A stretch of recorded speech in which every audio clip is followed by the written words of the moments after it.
Apa yang harus kita lakukan apabila kita melihat sesajen, Ustaz?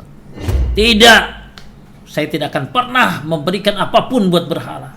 Misalnya itu ayam atau daging, maka Pemirsa nih, kita mau masuk ke closing statement. di dalam Ka'bah itu dulu banyak patungnya, tapi nggak Nabi hancurin kan?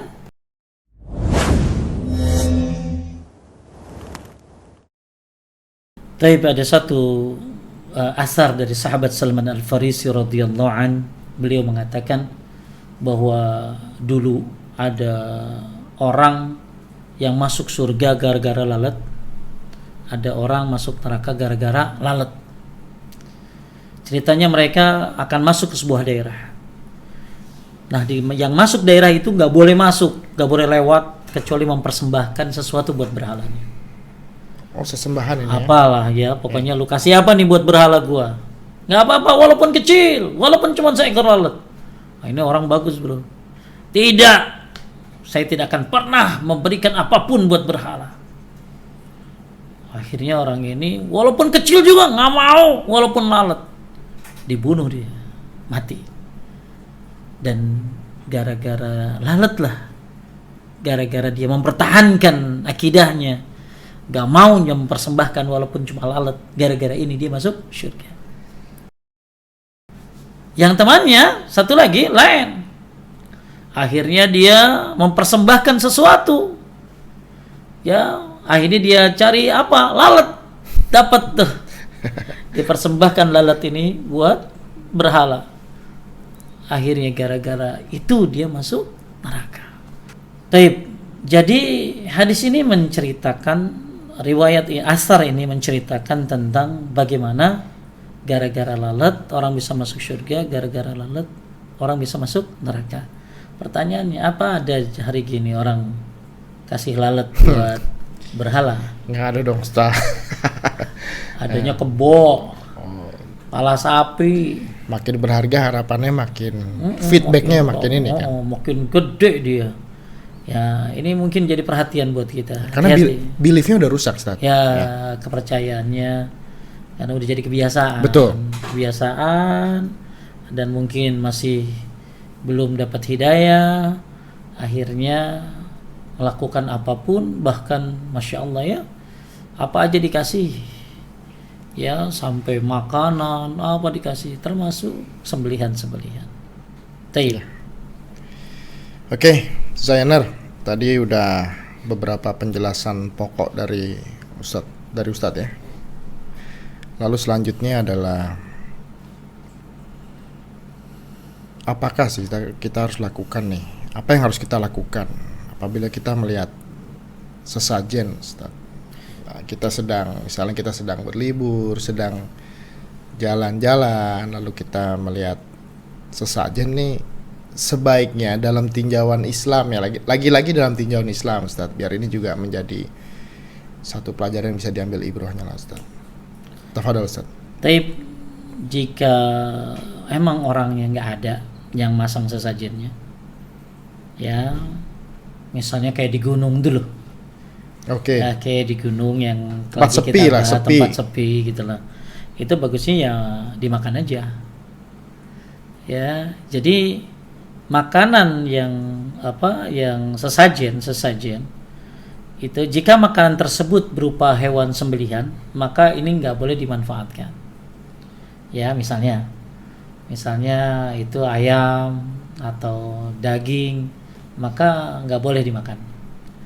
Ya, karena hewan sembelihan yang dipersembahkan kepada selain Allah, maka dagingnya haram dimakan dan najis. Ya, sama kayak hukum daging bangkai.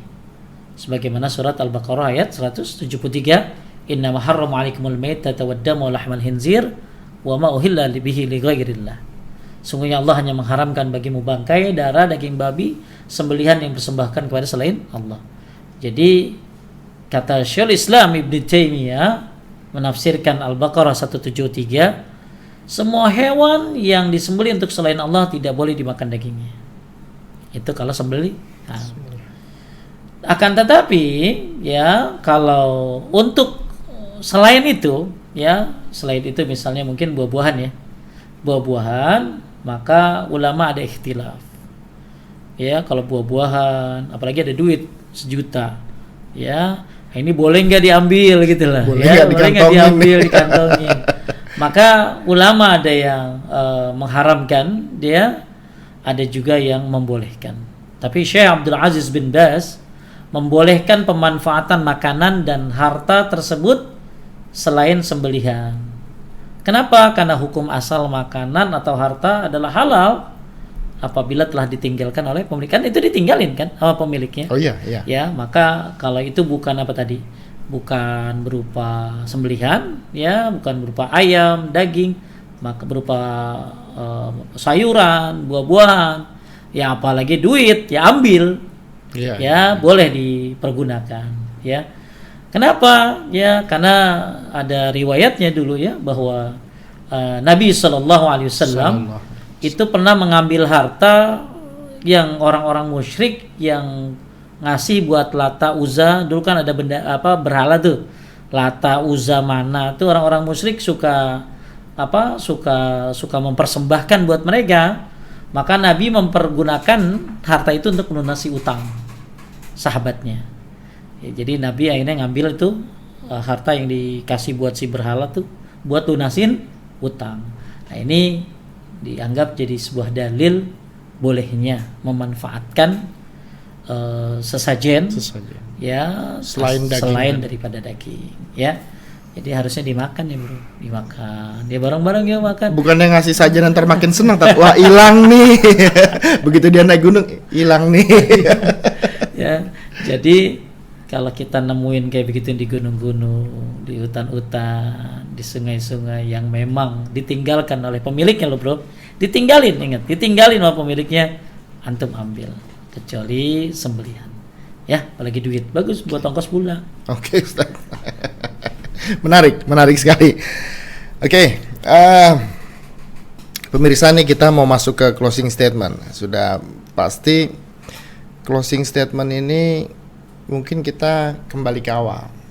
Ustadz sini sudah menjelaskan hukumnya, apa konsekuensinya terhadap sesajen dalam pandangan Islam gitu Ustadz. Nah kita mau masuk ke closing statement nih Ustadz. Mudah-mudahan closing statement ini juga bisa menjadi ya kesimpulan Ustadz. Kan kita harus mendoakan teman-teman kita juga agar diberikan hidayah kan Ustadz. Amin. Begini Ustadz, tentang kejadian yang viral kembali. Kan ceritanya yang Ana baca ini kan, kalau dari Ana baca dari CNN lah Ustaz ya. Dari CNN, ada di laman CNN bahwa pria tendang sesajen Semeru resahkan warga kini diburu aparat gitu. Kalau kita mau kembali ke pokok masalahnya gitu. Kan kita sama-sama tahu Ustaz, di Indonesia ini ada 6 agama yang diakui lah. Salah satunya Islam. Nah, tindakan kita atau pemerintah atau ulama yang harus menyelesaikan permasalahan ini Ustaz. Apakah kelakuan orang tersebut yang akhirnya sekarang viral itu dapat dibenarkan secara agama, atau itu menjadi sesuatu hal yang memang salah? Ya, dia tadi secara ilmu agamanya benar Ustaz, tapi caranya seperti apa Ustaz? Nah ini apakah tugas kita sebagai umat Islam, pemerintah, atau ulama? Karena Ana sendiri punya teman-teman yang punya keyakinan berbeda. Kan lebih banyak unsur gak enak, ya udahlah diem aja lah gitu. Udahlah kita gak ikutan, toh itu agama dia kan begitu Ustaz. Tafadhol Ustaz. Taib, memang harusnya ya kalau memang harus diambil ya, harus dimakan, harus disingkirkan, dibuang. Baik. Misalnya ya harusnya jangan di videoin bro. Oke. Ini yang jadi sebab kan. Ya. Ya, di videoin akhirnya menyakiti.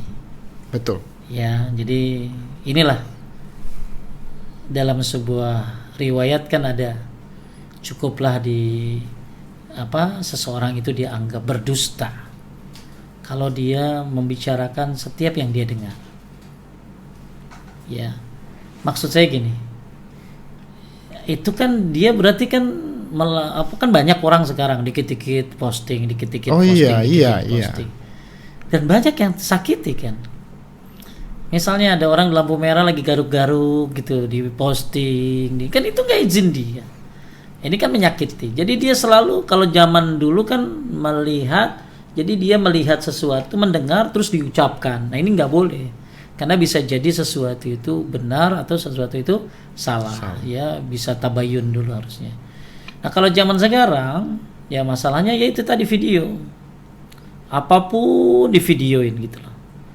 Ya, nah ketika sesuatu yang sesajen itu divideoin, kemudian ditendang atau dibuang, ya, nah tentu kita akan berurusan panjang dengan orang-orang yang merasa tersakiti dengan itu. Ya, betul. Secara ilmu benar loh bro, secara Ya, ilmu benar, ya, cuman caranya. Setahu saya memang ada fatwa dari Syekh bin Shalih Al-Utsaimin bahwa untuk menghilangkan berhala, menghancurkannya itu bukan tugas personal, itu tugas ulil amri.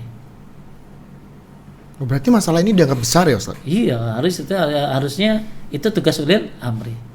Jadi tugas ulil amri itu diantaranya ya, kalau kita melihat sesuatu, misalnya antum temuin apa, berhala atau apa ya yang disembah oleh, kemudian memang mau dihancurkan, maka itu harus izin ulil amri. Kenapa? Karena kalau nggak izin ulil amri akan jadi banyak pertikaian di masyarakat. Makanya Rasulullah Shallallahu Alaihi Wasallam ketika masuk ke kota Mekah, dulu kan Ka'bah banyak bro patungnya. Di dalam Ka'bah itu dulu banyak patungnya, tapi nggak Nabi hancurin kan? Nabi nggak menghancurkan. Tapi setelah Islam kuat, begitu Fathu Makkah, manusia berbondong-bondong masuk Islam, maka Nabi hancurin semuanya. Ya, maksud saya pemuda ini ya, insyaallah mudah-mudahan pemuda ini tambah belajar gitu ya. Dan dia mungkin saking semangatnya melihat kesyirikan gitu ya. Cuma kenapa harus divideoin? Kenapa harus diupload sehingga akhirnya mengganggu orang-orang yang memang tidak sepaham dengan dia, ya.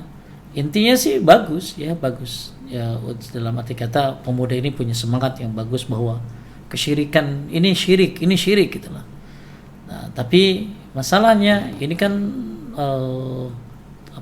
tugas ya, bukan hanya tugas kecil ya, tugas lurah itu, ini termasuk harusnya minta izin dulu gitu lah, izin dulu.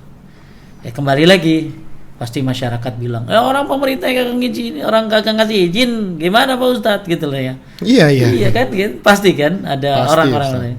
Ya pemerintah pasti nggak bakalan ngizinin, akan membiarkan karena itu bagian dari. Ya udah, kenapa harus divideoin gitu loh. Betul. Ya sehingga akhirnya ya besar.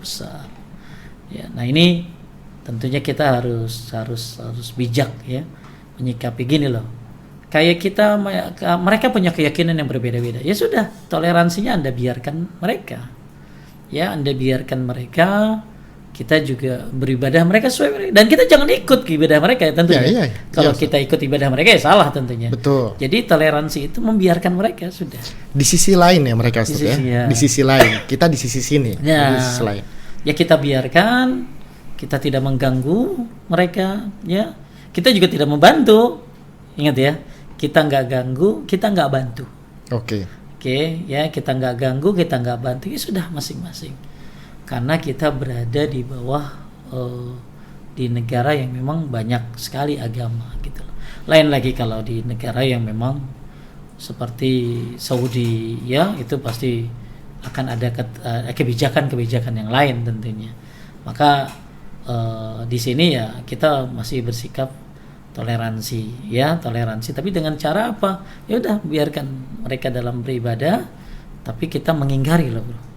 Kan kalau kita lihat kemungkaran, maka kemungkaran itu kita rubah satu dengan tangan. Kita tangan, kalau memang kita bisa, mampu ya. Kedua dengan lisan. Tiga dengan hati. Selemah-lemahnya. Ya, itu selemah-lemahnya dengan hati ya. Taib. Jadi mungkin terus kita belajar tauhid, semangat, terus kita sebarkan, Mungkin yang protes-protes mungkin mudah-mudahan dapat hidayah. Amin, Ya, amin Ustadz, amin. Ya, mungkin dapat hidayah. Dan mungkin juga kita terus berdakwah tauhid. Salah satu yang digaungkan Zayan TV dengan tauhid sunnah. Ya mudah-mudahan masyarakat bisa tambah lebih baik tauhid dan sunnah insyaallah. Baik Ustadz. Oke, Zainernya ada yang menarik dalam edisi podcast kita kali ini, out of topic nih Ustadz. Mungkin nanti Zainers mungkin siapa tahu suatu saat Ustadz mau bawa tema ini ya. Tadi Ustadz bilang pergeseran terhadap kesyirikan atau sesajen atau sesembahan dari yang zaman dulu berbentuk mulai tidak berbentuk, kan seperti itu Ustadz. Ingat nggak Ustadz? Mungkin zaman Ustadz dulu muda ya Ustadz ya. Betapa superiornya yang disebut dukun Ustadz. Bahkan orang takut. Tapi sekarang dengan perkembangan teknologi Ustadz, ini kan dukun ini bergeser Ustadz. Jadi nggak laku Ustadz. Terus terang mungkin banyak dukun-dukun yang udah insaf.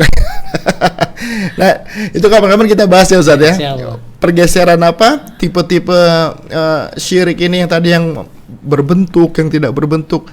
Apa ngerinya dukun ini tergeser oleh kemajuan teknologi kan gitu Ustadz. Bukan tergeser, ganti nama. Ya. Oke Zainer, semoga edisi podcast kali ini bersama guru kita Ustadz Agus Hendra membawa manfaat, dan tetap doakan teman-teman kita agar selalu mendapatkan hidayah. Amin. Barakallahu fikum Ustadz. Wassalamualaikum warahmatullahi wabarakatuh. Waalaikumsalam warahmatullahi wabarakatuh.